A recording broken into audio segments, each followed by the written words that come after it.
സ്നേഹനിധികളായ ആത്മാന്വേഷികളെ, സൂഫി സാധകരെ, നമ്മളിന്ന് പറയാൻ ഉദ്ദേശിക്കുന്നത് മഅരിഫത്തിനെ കുറിച്ചാണ്. കഴിഞ്ഞ ക്ലാസ്സുകളിലായി സൂഫി വീക്ഷണത്തിലെ ശരീഅത്ത് എന്താണെന്ന്, ഉദ്യാനത്തിൻ്റെ മുൾവേലിയാണ് ശരീഅത്തെന്ന് നമ്മൾ വിശദീകരിച്ചു. അതിൻ്റെ സൂക്ഷ്മ തലങ്ങളെക്കുറിച്ച് നമ്മൾ പ്രതിപാദിച്ചു. അതിനുശേഷം ത്വരീഖത്ത് എന്തെന്ന് നമ്മൾ പറഞ്ഞു. അനുരാഗികളുടെ പ്രയാണ വഴി ആണത്. ആ മുൾവേലി കടന്ന് ആ ഉദ്യാനത്തിൻ്റെ കേന്ദ്രത്തിലേക്ക് പല വഴികളിലൂടെയുള്ള പ്രയാണമാണ്.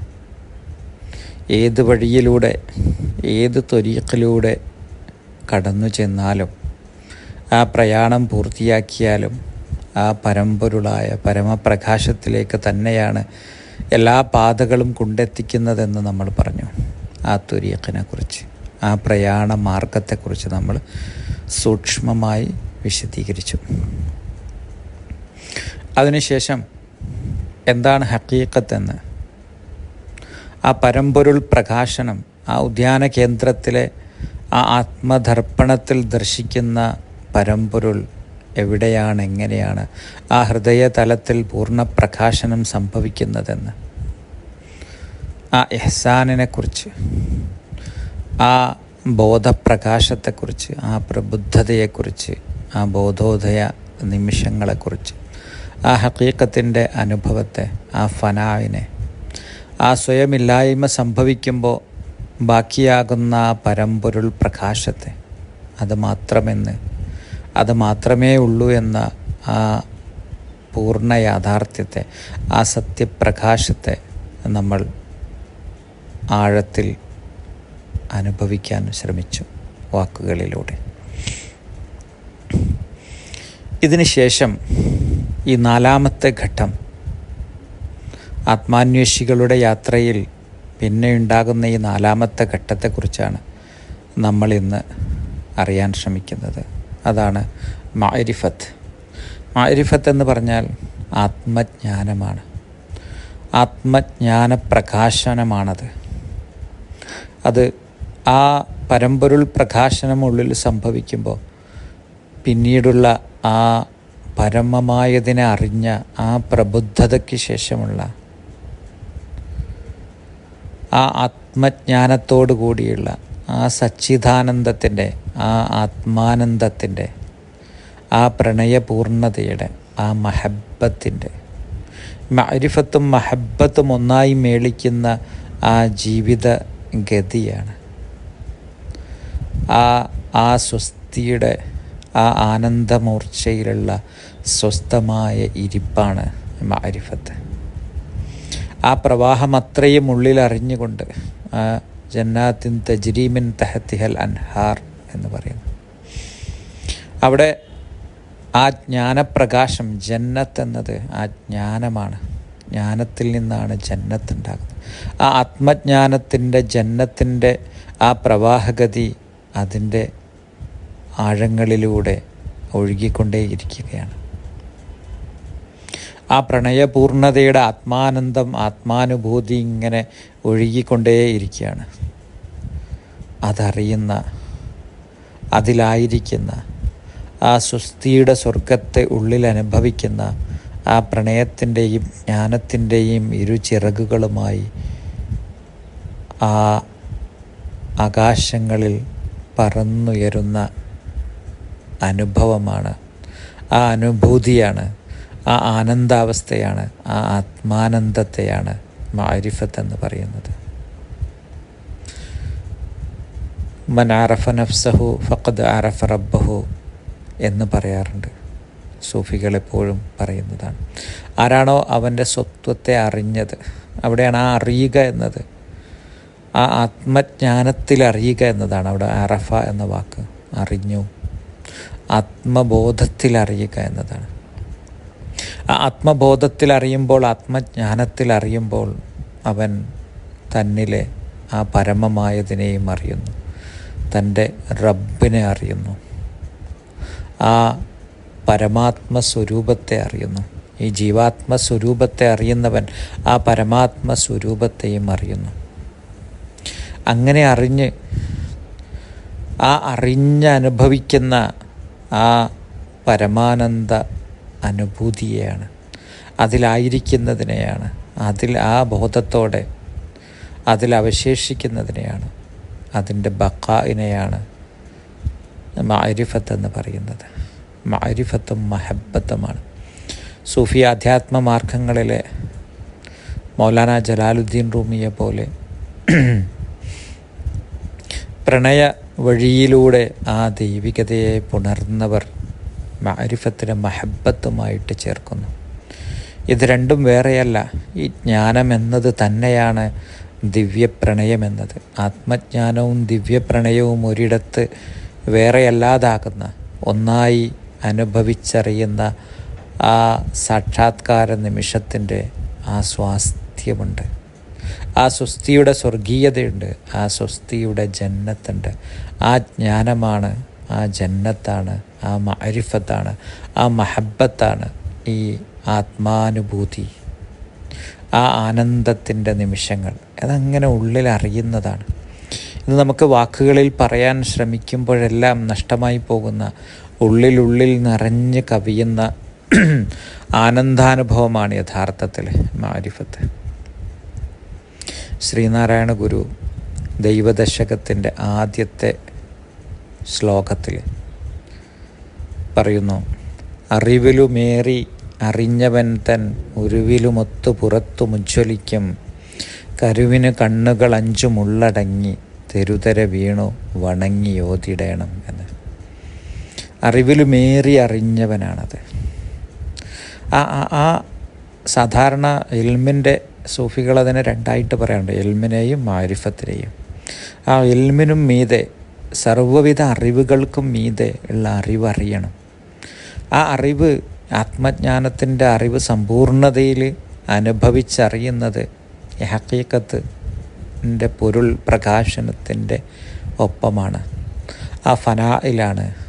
അത് മാത്രമെന്ന പൊരുൾ ഉള്ളത്തിലറിയുമ്പോഴാണ്. ആ അറിഞ്ഞതിന് ശേഷം മാത്രമേ യഥാർത്ഥ അനുഭവത്തെ, ആനന്ദാനുഭവത്തെ, ആ ജ്ഞാനാനുഭവത്തെ പുൽകാൻ സാധിക്കുകയുള്ളൂ. അത് പുൽകുന്ന, ആ അനുഭവത്തെ അറിയുന്ന, ആ അനുഭവത്തിലൂടെയുള്ള ആ സാധനയിൽ, അവിടെയാണ് ഈ 5 കണ്ണുകളും ഉള്ളടങ്ങും. അവിടെ ഈ 5 കണ്ണുകൾ എന്നത് പഞ്ചേന്ദ്രിയങ്ങളാണ്. ഈ ശരീരത്തിൽ അവൻ്റെ കരുവിലുമൊത്തു പുറത്തും ഉജ്ജ്വലിക്കും. ഈ ശരീരമാകുന്ന ഇതും അവൻ്റെ ആത്മാവാകുന്ന പ്രകാശം, ആ പ്രകാശ സ്വരൂപത്തിൽ, അവൻ്റെ ആത്മസ്വരൂപത്തിൽ അത്രയും അത് ഉജ്ജ്വലിക്കുന്നതാണ്. അവിടെ നിന്ന് അവൻ്റെ കണ്ണുകൾ 5 മുള്ളടങ്ങി തെരുതര വീണു വണങ്ങിയോതിടണം.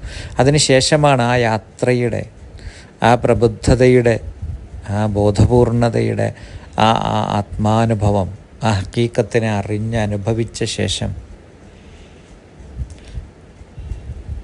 അതിൽ നിന്നുള്ളൊരു തിരിച്ചറിവാണ്, ഒരു തിരിച്ചുവരവാണ്. ആ പ്രകാശാനുഭവത്തിൽ ഇങ്ങനെ നിറഞ്ഞ് തളിർത്ത് പൂത്ത് ഇരിക്കുന്ന അനുഭവമാണ് മാരിഫത്ത്. രണ്ടല്ലാത്ത അനുഭവത്തെ ആ പൂർണ്ണമായി അറിയുമ്പോഴും ആ അറിഞ്ഞ അനുഭവത്തിൽ നിന്ന് പിന്നെയും ബാക്കിയായിക്കൊണ്ട്, ആ ബഖ ആണത്, ആ ബാക്കിയായിക്കൊണ്ട് ആ ജ്ഞാനബോധത്തെ അഖമേ ആന്തരികമായി സദാ തഹത്തിഹൽ അൻഹാറു ഫിഹ, അതിങ്ങനെ സദാ ഉള്ളകത്തിലൂടെ ആ ആത്മജ്ഞാന പ്രവാഹം ഇങ്ങനെ സംഭവിച്ചു കൊണ്ടേയിരിക്കുകയാണ്. അവൻ്റെ ഹൃദയതന്ത്രികളിലൂടെ ആ പ്രണയരാഗങ്ങൾ ഇങ്ങനെ നിർത്താതെ അതിൻ്റെ രാഗസ്വരങ്ങൾ അലയടിച്ചു കൊണ്ടിരിക്കുകയാണ്. ഇത് രണ്ടും ആ ജ്ഞാനം തന്നെയാണ് പ്രണയരാഗങ്ങളായി അവൻ്റെ ഉള്ളിൽ സദാ നിലകൊണ്ടുകൊണ്ടിരിക്കുന്നത്. അതിങ്ങനെ ആ അനുഭവപൂർണതയിൽ സ്വയം അറിയുകയാണ്, സ്വയം അനുഭവിക്കുകയാണ്. വേറെയല്ലാത്ത വിധം ഒന്നായി ഒന്നായി ഒന്നായി ഒന്ന് മാത്രമായി വേർപ്പെടാത്ത വിധം അനുഭവിച്ച ആ ബോധത്തെ, ആ ബോധപ്രകാശത്തെ, ആ മഅരിഫത്തിൻ്റെ, ആ മഹബ്ബത്തിൻ്റെ ബോധപ്രകാശത്തിൽ സമ്പൂർണമായ ആനന്ദാനുഭവത്തിൽ നിറഞ്ഞ് തുളുമ്പുകയാണ്. ആ അനുഭവത്തിലാണ് ഹൃദയഗുരു ജലാലുദ്ദീൻ റൂമി മസ്നവിയെ മഅനവി എഴുതിയത്. ഇത്തരത്തിലുള്ള ആ ബോധപ്രകാശത്തിൻ്റെ പൂർണ്ണാനുഭവത്തിൽ ഇങ്ങനെ അതിൻ്റെ പീക്കിലിരിക്കുമ്പോഴാണ് ഈ ജ്ഞാനത്തിൻ്റെ വേദവചനങ്ങൾ നാവുകളിലൂടെ വരുന്നത്. അതിങ്ങനെ കാലാതിവർത്തിയായി നിലകൊള്ളുന്നതും ആ ആത്മജ്ഞാന, ആ മഅരിഫത്തിൻ്റെ അനുഭവത്തിലാണ്. ഇത് രണ്ടും ആ മഅരിഫത്തിൻ്റെയും മഹബ്ബത്തിൻ്റെയും പൂർണ്ണതയിൽ ഇങ്ങനെ അണഞ്ഞുകൊണ്ടാണ് ഗുരു മസ്നബി തുടങ്ങുന്നത്. ബിഷ്ണു അസ്നൈ ചൂൻ ഹിക്കായത്ത് മീ കുനത് അസ് ജുദായി ഹാ ഷിക്കായത്ത് മീ കുനത്. ആ ഹിക്കായത്തിന്, ആ തൻ്റെ ഉള്ളിലുള്ള തൻ്റെ ജീവൻ്റെ കഥ, തൻ്റെ പൊരുളിൻ്റെ കഥ, അതിങ്ങനെ അകമേ പറഞ്ഞുകൊണ്ടേയിരിക്കുന്നുണ്ട്. ആ ആത്മജ്ഞാന പ്രവാഹം ഓരോ ബോധത്തിനും, ആ ഹഖീഖത്തിൻ്റെ അനുഭവാത്മക തലത്തിനപ്പുറം കടന്ന ഓരോ ബോധത്തിലും അത് അനുഭവിക്കുമ്പോൾ അതിങ്ങനെ ആ ഹിക്കായത്ത് പറഞ്ഞുകൊണ്ടിരിക്കുന്നുണ്ട്. ഏത്? അസ് ജുദായി ഹാ ഷിക്കായത്ത് മീക്കുന്നത്. ആ വേർപാടിൻ്റെ, നിൻ്റെ ഉള്ളിലുള്ള വേർപെട്ട് വന്ന അതിൻ്റെ പൂർണ്ണതയിൽ തിരിച്ചെത്തുന്നതിൻ്റെ പൂർണ്ണതയെ പ്രാപിക്കാനായിട്ടുള്ള അതിൻ്റെ വിങ്ങുന്ന നോവിനെ അതിങ്ങനെ പറഞ്ഞുകൊണ്ടേയിരിക്കുന്നുണ്ട്. ആ പറഞ്ഞുകൊണ്ടിരിക്കുന്നത് നീ ശ്രവിച്ചു കൊണ്ടേയിരിക്കുക, സദാ ശ്രവണത്തിലായിരിക്കുക. നീ നിൻ്റെ ഉള്ളത്തോട് കാതോർത്തുകൊണ്ട് നീ കേട്ടുകൊണ്ടേയിരിക്കുക.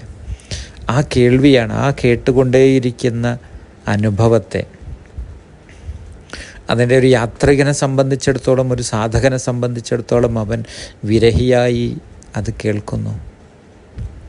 അത് തന്നെ ഒരു മാരിഫത്തിൻ്റെ തലത്തിലെത്തുമ്പോൾ അവൻ ആ സംഗമാനുഭൂതിയിൽ ആനന്ദപൂർണനായിട്ട് അവൻ ശ്രവിച്ചു കൊണ്ടേയിരിക്കുന്നു. ഇത് രണ്ടും ഒരേ ശ്രവണമാണെന്നും ഒരേ അവസ്ഥയാണെന്നും ചിലപ്പോൾ അത് തോന്നിപ്പോകും. ഒരിക്കലൊരു സെൻ ഗുരുവിനോട് ചോദിച്ച കഥ പറയാറുണ്ട് ഗുരുക്കന്മാർ. നിങ്ങളുടെ വഴികളിൽ, നിങ്ങളുടെ തുരീഖത്തിൽ, അല്ലെങ്കിൽ നിങ്ങളുടെ ഒരു ആത്മജ്ഞാന വഴിയിൽ നിങ്ങൾക്ക് എന്തായിരുന്നു അനുഭവം എന്ന്. അപ്പോൾ അദ്ദേഹം പറഞ്ഞു, ആ ഘട്ടത്തിൽ എനിക്ക് പല അനുഭവങ്ങളും ഉണ്ടായി.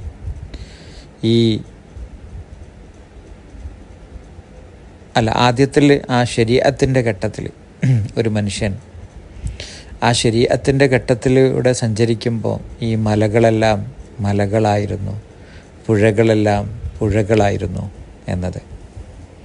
രണ്ടിലും തമ്മിലൊരു അതെല്ലാം വ്യത്യാസമില്ലാത്ത അവസ്ഥയിലൂടെ കടന്നുപോയി. പിന്നീട് അടുത്ത ഘട്ടത്തിലേക്ക് പ്രവേശിച്ചപ്പോൾ, ഒരു സാധകൻ്റെ ഘട്ടത്തിലേക്ക് പ്രവേശിച്ചപ്പോൾ, ഒരു ത്വരീഖത്തിൻ്റെ ഘട്ടത്തിലേക്ക് പ്രവേശിച്ചപ്പോൾ അവിടെ ഇതൊന്നും മലകളൊന്നും മലകളല്ലാതായി, പുഴകളൊന്നും പുഴകളല്ലാതായി. അതെല്ലാം അതീന്ദ്രിയമായ പല വിധത്തിലുള്ള അനുഭവങ്ങളിലൂടെ, നമ്മളറിയാത്ത പല അവസ്ഥകളിലൂടെ അത് കൊണ്ടുപോയി.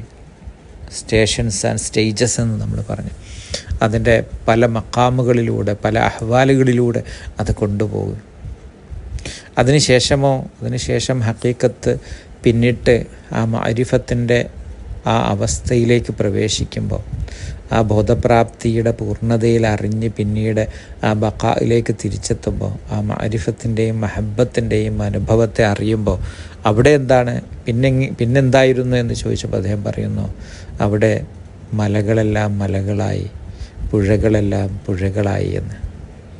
ആദ്യത്തെ അനുഭവം തന്നെ അവിടെ നമ്മൾ കാണുമ്പോൾ വിചാരിക്കും, അത്തരം ഗുരുക്കന്മാരെ കാണുമ്പോൾ, അത്തരം പ്രവാചകന്മാരെ കാണുമ്പോൾ അവരിതിൻ്റെ എല്ലാം പീക്കിൽ പോയി, അതിൻ്റെ എല്ലാം ഔന്നത്യങ്ങളിലെത്തിയതിന് ശേഷം ആ സാമാന്യതയിലാണ് കാണുക പലപ്പോഴും. അത് കണ്ടിട്ട് പലപ്പോഴും അത്തരം ഗുരുക്കന്മാരെയും പ്രവാചകന്മാരെയും ആളുകൾ തെറ്റിദ്ധരിക്കും. ഇവർ ചെയ്തത് ഇതാണല്ലോ, ഏറ്റവും സാമാന്യമായ കാര്യങ്ങളാണ് ചെയ്തത്, സാമാന്യമായ കാര്യങ്ങളാണ് പറഞ്ഞത്, ഇത് തന്നെയല്ലേ ചെയ്യേണ്ടത്. അവിടെ ഇത് രണ്ടിനെയും വേർതിരിക്കാൻ കഴിയാത്ത ഒരിടം വരും. ആ ശരീഅത്തിൻ്റെ സാമാന്യ തലം തന്നെയല്ലേ മാരിഫത്തിലുമെന്ന് തോന്നും. പക്ഷേ അത് വലിയ വ്യത്യാസമുണ്ട്. ആ ഘട്ടത്തിൽ എത്തിയ ആ മാരിഫത്തിൻ്റെ ആത്മാനുഭവം പുൽകിയ ഒരാളെ സംബന്ധിച്ചിടത്തോളം അവൻ്റെ സാമാന്യതയിൽ മലകളെല്ലാം മലകളും പുഴകളെല്ലാം പുഴകളുമാണ് എന്ന് തോന്നും. അതേ അവസ്ഥയാണ് സാമാന്യതയിൽ. പക്ഷെ അത് ആന്തരികമായി അത് വലിയ വ്യത്യാസമുണ്ട്. അതിൻ്റെ ഉൾപ്പൊരുൾ അറിഞ്ഞുകൊണ്ടാണ് അതിൻ്റെ സാമാന്യതയിലേക്കും ആ സാധാരണത്വത്തിലേക്കും എത്തുന്നത്. ശരിയായ ധാരണ ലഭിച്ചവൻ്റെ സാധാരണത്വമാണത്. ഒരു ധാരണയും ഇല്ലാത്തവൻ്റെ ഒരു തലത്തിലും അറിയാത്തവൻ്റെ സാമാന്യതയല്ല, സാധാരണത്വമല്ല. ഈ സാധാരണത്വവും ഈ സാമാന്യതയും യഥാർത്ഥത്തിൽ പൂർണ്ണമായി പുൽകി അറിഞ്ഞവൻ്റെയാണ്. അതാണ് ബഖാഇൻ്റെ അവസ്ഥ. ആ അവസ്ഥയിലൂടെ കടന്നു പോകുമ്പോൾ പലപ്പോഴും അബ്ദുൽ ഖുദ്ദൂസ് ഗാംഗൂഹിയെ നമ്മൾ പലപ്പോഴും ഉദ്ധരിക്കാറുണ്ട്. അദ്ദേഹം പറയുന്നത്, പരിശുദ്ധ പ്രവാചകൻ ആകാശങ്ങൾക്കപ്പുറത്തും പോയി ഈ സാമാന്യതയുടെ സാധാരണത്വത്തിൻ്റെ ഈ ലോകത്തേക്ക് ഏറ്റവും സാധാരണക്കാരനായി തിരിച്ചു വന്നു. അത് ഞാനായിരുന്നെങ്കിൽ ഒരിക്കലും വരില്ലായിരുന്നു എന്ന് പറയുന്നുണ്ട്. അതിൻ്റെ ആ ഹഖീഖത്തിൻ്റെ ദർശനത്തിൻ്റെ ആ ഫനായിൽ, അതിൻ്റെ അവസ്ഥയിൽ, അതിലിങ്ങനെ പുൽകി പുണർന്ന് നിലകൊള്ളുന്ന ഒരു തലമാണത്. അതിനപ്പുറം ആ മഅരിഫത്തിൻ്റെയും മഹബ്ബത്തിൻ്റെയും ചിറകുകളുമായി പറന്നെത്തുന്ന, അതിൻ്റെ അനുഭവത്തിൽ, ആത്മാനുഭവത്തിൽ ഇങ്ങനെ നിലകൊള്ളുന്ന ആ മഹബ്ബത്തിനെ പുണർന്നുകൊണ്ട് ഓരോ സൂക്ഷ്മാണുവിലും ആ മഹബ്ബത്തിനെ, ഓരോ സൂക്ഷ്മ ഭിന്നിതത്തിൻ്റെയും ആത്മജ്ഞാനത്തെ പുണർന്നുകൊണ്ട് ആ ജ്ഞാനാനുഭവത്തിൽ, ആ ക്ലാരിറ്റിയിൽ, അതിലേറ്റവും ഉണ്ടാകുന്നത് സുവ്യക്തതയാണ്. അതിലുണ്ടാകുന്നത് സഹവാണ്, സുബോധമാണ്. സുബോധത്തിൻ്റെയും സുവ്യക്തതയുടെയും സാനന്ദ തീരങ്ങളിലൂടെ സൂക്ഷ്മജ്ഞാനവുമായി, സ്വസ്ഥനായി, സാത്വികമായി, അതിലിങ്ങനെ സമ്പൂർണമായ ആ അടക്കത്തിൽ, സമ്പൂർണമായ ആ നിൽപ്പിലിങ്ങനെ അറിഞ്ഞനുഭവിച്ച് നിൽക്കുന്ന ആ പ്രണയപൂർണതയിൽ പ്രകാശോജ്വലനായി ആത്മജ്ഞാനത്തിൻ്റെ ആകാശവഴികളിൽ ഇങ്ങനെ ഏറ്റവും നിർമ്മമമായി, ഏറ്റവും നിസ്സംഗമായി, ഏറ്റവും ആനന്ദപൂർണനായി നിലകൊള്ളുന്നവനാണ് ആരിഫ്. അവനാണ് ആഷിഖ്. ആ ഇഷ്കിൻ്റെ, ആ മഹബ്ബത്തിൻ്റെ, ആ മഅരിഫത്തിൻ്റെ പൂർണ്ണത ആത്മാനുഭവമായി, ആത്മാനന്ദമായി അനുഭവിക്കുമ്പോൾ മാത്രം അറിയാൻ കഴിയുന്നതും പറയാൻ കഴിയുന്നതുമാണ്. വാക്കുകൾക്ക് എത്രയോ അതീതമാണ് ആ അനുഭവം. നമുക്ക് ഏറ്റവും സൂക്ഷ്മതലത്തിൽ ഹൃദയപൂർവ്വം, ഹൃദയം കൊണ്ടിങ്ങനെ ഒരു ജാലകവാതിലിലൂടെ ആ അനുഭവ പൂർണ്ണതയെ, വിദൂരതയിലെ നക്ഷത്രത്തെ ഈ ജാലകവാതിലിലൂടെ നോക്കി അനുഭവിക്കും പോലെ വാക്കുകൾ കൊണ്ട് പറയാം. അനുഭവം ആ സ്വസ്തിയുടെ സ്വർഗീയതയാണ്, ആ ജ്ഞാനപൂർണതയാണ്, ആ പ്രണയാനുഭവത്തിൻ്റെ ഉന്മാദ രഹസ്യമാണത്. ആത്മജ്ഞാനത്തിൻ്റെ പ്രകാശ നിഗൂഢതയാണത്. മഅരിഫത്ത്, മഹബ്ബത്ത്, സ്നേഹം.